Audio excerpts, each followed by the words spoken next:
Welcome दोस्तों। Congress party के दिग्गज नेता व पूर्वांचल के सबसे लोकप्रिय करोड़ों दिलों की धड़कन, देश में अपनी अलग पहचान बनाने वाले नेता, युवाओं की दिलों की धड़कन कहे जाने वाले कांग्रेस पार्टी के अल्पसंख्यक प्रकोष्ठ के पूर्व राष्ट्रीय अध्यक्ष, जौनपुर सदर के पूर्व विधायक नदीम जावेद ने मछली शहर के डाक बंगले में प्रेस कॉन्फ्रेंस कर देश की राजनीति पर एक बार फिर उन्होंने तहलका मचा दिया।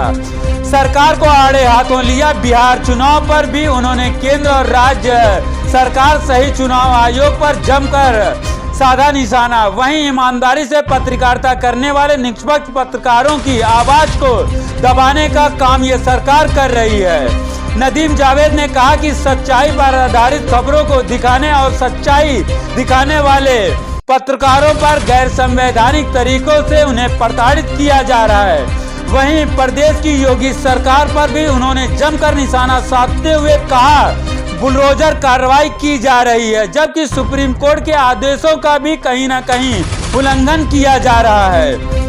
जन 24 न्यूज चैनल एवं न्यूज एजेंसी की दुनिया में आप सभी का स्वागत है। सच दिखाने की साहस, बोल की लब आजाद है तेरे। देखिए खास खबर नदीम जावेद के साथ प्रेस वार्ता की ये खास खबर अफसर अली के साथ। इस वीडियो को पूरा जरूर देखें और नदीम जावेद की जो प्रेस कॉन्फ्रेंस की है उस प्रेस कॉन्फ्रेंस को पूरा जरूर सुनिए और इसे शेयर करिए। धन्यवाद। जय हिंद।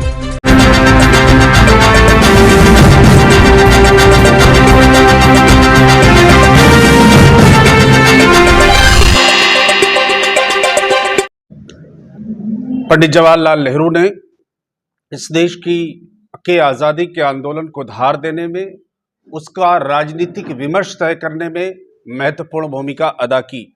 आज़ादी के बाद जो नया भारत बना, आज़ादी के बाद जो इस देश के अंदर संविधान के माध्यम से संस्थाएं खड़ी हुई, उस संस्थाओं की और संविधान की पूरी परिकल्पना के पीछे अगर किसी एक व्यक्ति का विचार हम समझते हैं कि था, तो वो पंडित जवाहरलाल नेहरू जी का था। उनकी जन्म जयंती के अवसर पर, उनके जन्मदिन के अवसर पर मैं अपनी तरफ से, जिला कांग्रेस कमेटी की तरफ से, शहर कांग्रेस कमेटी की तरफ से और कांग्रेस के तमाम साथियों की तरफ से श्रद्धा सुमन अर्पित करता हूं। साथ ही साथ आज देश के सामने एक बहुत महत्वपूर्ण चुनौती भी है। देश में लोकतंत्र की जड़ें बहुत गहरी इसलिए बन पाई हैं कि इस देश के अंदर हमने संविधान के माध्यम से संस्थाएं खड़ी करने का काम किया। विशेष रूप से कार्यपालिका, न्यायपालिका, विधायिका और मीडिया को हम उसका एक हिस्सा मानते हैं। और लोकतंत्र में जो सबसे महत्वपूर्ण बात होती है वो ये होती है कि जनता ही मालिक होती है और जनता ही फैसले करती है कि राज्य के स्तर पर और देश के स्तर पर शासन करने का अधिकार किस दल को या किस व्यक्ति को होगा। पिछले 2014 के लोकसभा चुनाव के पश्चात इस देश का राजनीतिक विमर्श पूरी तरह से बदलता हुआ दिखाई देता है। लोकतंत्र की जड़ें हमारी जितनी मजबूत थी, उस लोकतंत्र की जड़ों को लगातार कमजोर करने का प्रयास शाह और तानाशाह के इशारे पर देश की संस्थाओं के माध्यम से, विशेष रूप से election commission, ED, CBI, income tax और अन्य संस्थाओं के माध्यम से लगातार लोकतंत्र को और जमहूरियत को कमजोर करने का काम किया जा रहा है। हमारे नेता श्री राहुल गांधी जी ने समय समय पर यह बात कही है और वो लगातार इस बात की आवाज को पूरे देश के अंदर मजबूती के साथ बुलंद करने का काम कर रहे हैं कि किसी भी कीमत पर देश में जमहूरियत कमजोर नहीं होनी चाहिए। उन्होंने कुछ दिनों पहले प्रेस वार्ता के माध्यम से ये तय कहा कि हरियाणा में 25 लाख फर्जी मतदाताओं के माध्यम से भारतीय जनता पार्टी ने कांग्रेस पार्टी के जीते हुए चुनाव को भी चोरी करने का काम किया है। उन्होंने 25 लाख फर्जी मतदाताओं का डेटा मीडिया के माध्यम से देश की जनता के सामने प्रस्तुत करते हुए इलेक्शन कमीशन से सवाल भी किया, मगर इलेक्शन कमीशन ने आज तक किसी तरह का कोई जवाब नहीं दिया। एसआईआर के माध्यम से इलेक्शन कमीशन देश के लोगों के मताधिकार का दुरुपयोग करना चाहता है। मताधिकार से पिछड़ों को, अल्पसंख्यकों को, दलितों को और समाज के कमजोर वर्गों को वंचित करना चाहता है। उत्तर प्रदेश में भी एसआईआर का काम चल रहा है। 4 तारीख अंतिम तिथि है। हम समाज के सभी कमजोर वर्गों से ये गुजारिश करना चाहते हैं और विशेष रूप से विपक्षी दलों के कार्यकर्ताओं से ये आग्रह करना चाहते हैं कि एसआईआर को बहुत जिम्मेदारी के साथ लीजिए, इसलिए कि बिहार के नतीजों के जो रुझान आ जा रहे हैं वो इस बात की तरफ इशारा करते हैं कि 47 लाख से अधिक मतदाताओं को बिहार में एसआईआर के माध्यम से इलेक्शन कमीशन ने बाहर करने का काम किया और हमें ऐसा लगता है कि बिहार में वोट चोरी करने का प्रयास भी इलेक्शन कमीशन के माध्यम से भारतीय जनता पार्टी और उनके गठबंधन ने किया है। इसलिए मैं आपके माध्यम से भी चाहता हूं कि ये बात मछली शहर में, जौनपुर जनपद में और पूर्वांचल के जनपदों में आपके सोशल मीडिया के माध्यम से, प्रिंट मीडिया के माध्यम से और अन्य जो मीडिया के दूसरे टूल्स हैं उनके माध्यम से ये बात पहुंचे कि लोकतंत्र के बुनियादी विचार को, वोट देने के अधिकार को, संवैधानिक मूल्यों को, संविधान के मूल विचार पर भारतीय जनता पार्टी राष्ट्रीय स्वयंसेवक संघ के विचार से प्रभावित होकर लगातार उस पर हमला करने का प्रयास कर रही है। मगर कांग्रेस पार्टी पूरी शिद्दत के साथ, पूरी ऊर्जा के साथ, पूरे जुनून के साथ, पूरे जज्बे के साथ हम ईमानदारी से अपने नेता श्री राहुल गांधी जी के नेतृत्व में और कांग्रेस अध्यक्ष श्री मल्लिकार्जुन खड़गे जी की देखरेख में जिम्मेदारी के साथ जमीन पर लड़ाई लड़ने का काम करेंगे। इस जिले में जिला कांग्रेस कमेटी के सम्मानित अध्यक्ष भाई प्रमोद सिंह जी, शहर कांग्रेस कमेटी के अध्यक्ष भाई आरिफ साहब और हमारे जो दूसरे मोर्चा संगठन हैं, एनएसयूआई, युवा कांग्रेस, सेवा दल, महिला कांग्रेस, अल्पसंख्यक, पिछड़ा और दलित विभाग, ये सारे साथी मिलकर पूरी ताकत के साथ उत्तर प्रदेश में लड़ाई लड़ेंगे। 27 का विधानसभा का चुनाव लोकसभा के चुनाव के पहले एक फाइनल चुनाव है, सेमीफाइनल चुनाव है और 29 का लोकसभा का चुनाव एक फाइनल चुनाव समझा जाएगा। तो हम पूरी शिद्दत के साथ लड़ाई लड़ेंगे। मीडिया के साथियों का कोई भी प्रश्न है तो वो आमंत्रित है। आपने पंचायत चुनाव का जिक्र नहीं किया। हाँ, पंचायत चुनाव हमारे लिए बहुत महत्वपूर्ण है और पंचायत चुनाव का जो मूल विचार था वो स्वर्गीय राजीव गांधी जी का था। पंचायत में जो भूमिकाएं महिलाओं की निर्धारित हुई वो स्वर्गीय राजीव गांधी जी के विचार के चलते संभव हो पाया। पंचायतों को जो अधिकार प्राप्त हुआ, पंचायतों को जो धन प्राप्त हुआ, वो सारा का सारा विचार स्वर्गीय राजीव गांधी जी के विचार के चलते ही जमीन पर उतर पाया है। पंचायत का चुनाव हमारे लिए बड़ा महत्वपूर्ण है। कांग्रेस का एक एक कार्यकर्ता पंचायत के चुनाव में गंभीरता से लगकर कांग्रेस के समर्थित प्रत्याशियों को और जहां कांग्रेस पार्टी के प्रत्याशी नहीं होंगे वहां इंडिया गठबंधन के प्रत्याशियों को जिम्मेदारी से चुनाव लड़वाकर जितवाने का काम करेगा। बीजेपी के लोग कह रहे हैं कि पंचायत चुनाव भी हम जीतेंगे यूपी में। बीजेपी के लोग तो साहब अब दुनिया का कोई भी चुनाव जीत सकते हैं।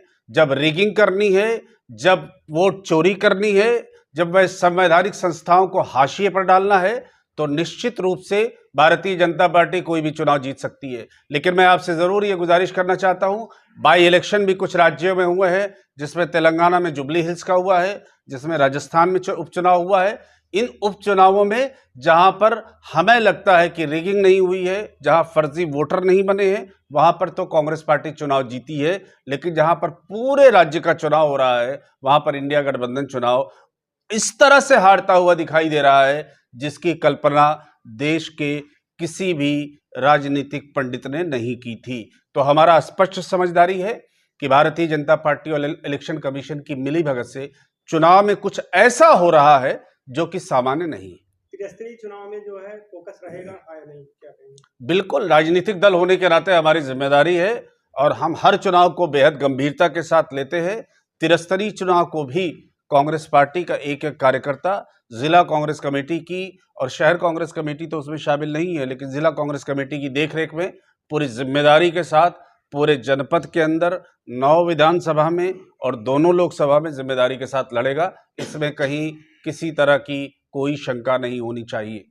दिल्ली लाल किले में अभी लास्ट हुआ, उस पर क्या कहना चाहिए? बहुत ही दुर्भाग्यपूर्ण है। भारतीय जनता पार्टी जब सत्ता में रहती है तो इस तरह के ब्लास्ट दुर्भाग्यपूर्ण तरीके से होते रहते हैं। खास तौर से पार्लियामेंट का अटैक हुआ था। वो जब अटल बिहारी वाजपेयी जी की सरकार थी उस समय पार्लियामेंट का अटैक हुआ था। और कांग्रेस पार्टी तो विशेष रूप से इस आतंकवाद से प्रभावित रही है। हमारी पार्टी के शीर्षस्थ नेत्री श्रीमती इंदिरा गांधी जी, हमारी पार्टी के शीर्षस्थ नेता और देश के पूर्व प्रधानमंत्री राजीव गांधी जी, हमारे पंजाब के मुख्यमंत्री स्वर्गीय बेअंत सिंह जी और हमारे हजारों कार्यकर्ता देश में आज़ादी के आंदोलन के समय और आज़ादी के आंदोलन के बाद आतंकवाद से लड़ते हुए शहीद हो गए। इसलिए हमें इस बात का एहसास है कि आतंकवाद इस देश के लिए कितना घातक है और इससे कितना नुकसान इस देश के लोगों का होता है। सोशल मीडिया जो बातें फैला मतलब दिखा रही है सच्चाई जमीन की जो है, आसाम की सरकार ने जो है कहा है कि ऐसे सोशल मीडिया के खिलाफ जो है कार्रवाई करने जा रही है लोग, उस पर आप क्या कहेंगे? देखिए, मैं समझता हूँ लोगों को भी डराया जाएगा।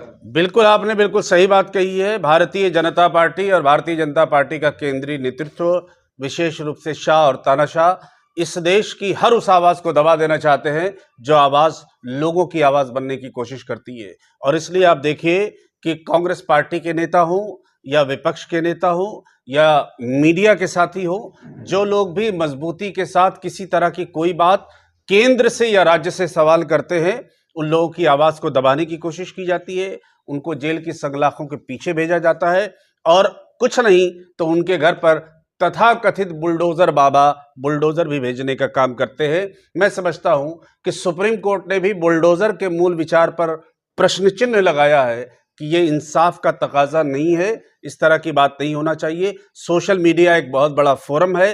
पिछले बार लोकसभा के चुनाव के समय 240 सीटों पर बीजेपी सिमट गई थी। ये अयोध्या में भी बड़ी बुरी तरह से चुनाव हारे थे। काशी में मोदी जी चुनाव हारते हारते बड़ी मुश्किल से चुनाव जीते थे। और उत्तर प्रदेश में जहां इनको लगता था कि भारतीय जनता पार्टी 80 में से 78 लोकसभा की सीटें जीत जाएंगी, हम सोशल मीडिया के साथियों के शुक्रगुजार रहे कि उन्होंने मोदी सरकार के कारनामों की पोल खोली थी, जिसकी वजह से यहाँ के युवाओं ने और आम मतदाताओं ने इंडिया गठबंधन के पक्ष में जनादेश दिया था। असम के मुख्यमंत्री श्री हेमंत बिस्व शर्मा, जो कि कांग्रेस पार्टी में भी किसी जमाने में रहे और राज्य के मंत्री रहे, वो पूरी तरह से नफरत की सियासत मोदी और अमित शाह जी के इशारे पर करते हैं। चूंकि असम में भी चुनाव है और हेमंत बिस्व शर्मा को ये लगता है कि सोशल मीडिया के माध्यम से उनका और उनकी पत्नी का जो बड़ा भ्रष्टाचार है वो जनता के सामने जा सकता है, इसलिए वो सोशल मीडिया की आवाज को भी दबाने का षड्यंत्र कर रहे हैं, ऐसी हमारी समझदारी है। तो सुप्रीम कोर्ट ने जो है बुलडोजर बाबा के ऊपर तो एक्शन लिया और उन्हें जो है नोटिफिकेशन भी जारी किया, उसके बाद भी कोई अगर आरोपी खाली अगर बन जाता तो उसका बुलडोजर से घर भी देखिए, इससे ये पता चलता है कि राज्य की सरकार और केंद्र की सरकार भी कानून को अपने हाथ में रखना चाहती है। इससे ये भी पता चलता है कि बुलडोजर बाबा बुलडोजर के नाम पर एक तरह का राजनीतिक आतंक फैलाना चाहते हैं। इससे ये भी पता चलता है कि बुलडोजर के नाम पर कोई भी ऐसी आवाज जो आवाज सत्ता के खिलाफ हो, उस आवाज को दबाने की नापाक कोशिश की जाती है। हमारा सिर्फ ये कहना है कि कभी भी कोई भी राजनीतिक दल लगातार सत्ता में नहीं रहता, जनता समय समय पर परिवर्तन करती रहती है। इसलिए राजनीतिक दलों के नेताओं को राजनीतिक शुचिता का पालन करते हुए विपक्ष के नेताओं के साथ भी और कार्यकर्ताओं के साथ भी और मीडिया की जो निष्पक्ष आवाजें हैं उन आवाजों को भी दबाने की जो कोशिश की जाती है, ये हम समझते हैं कि लोकतंत्र के और जमहूरियत के मूल विचार के खिलाफ भी है और संविधान के मूल विचार के खिलाफ भी है। राहुल गांधी कितने सबूत देने के बाद भी जो है चुनाव आयोग एक्शन क्यों नहीं ले रहा है? सारे सबूत जो है मीडिया के सामने जो है उन्होंने रखा है। देखिए, चुनाव आयोग तो ऐसा लगता है कि श्री ज्ञानेश गुप्ता जी जो मुख्य चुनाव आयुक्त हैं, उन्होंने जो पत्रकार वार्ता की थी वो तो ऐसा लग रहा था कि जैसे भारतीय जनता पार्टी के प्रवक्ता श्री सुधांशु त्रिवेदी या समित पात्रा जी जिस तरह से बात करते हैं, उस तरह से देश के चुनाव आयुक्त बात कर रहे थे।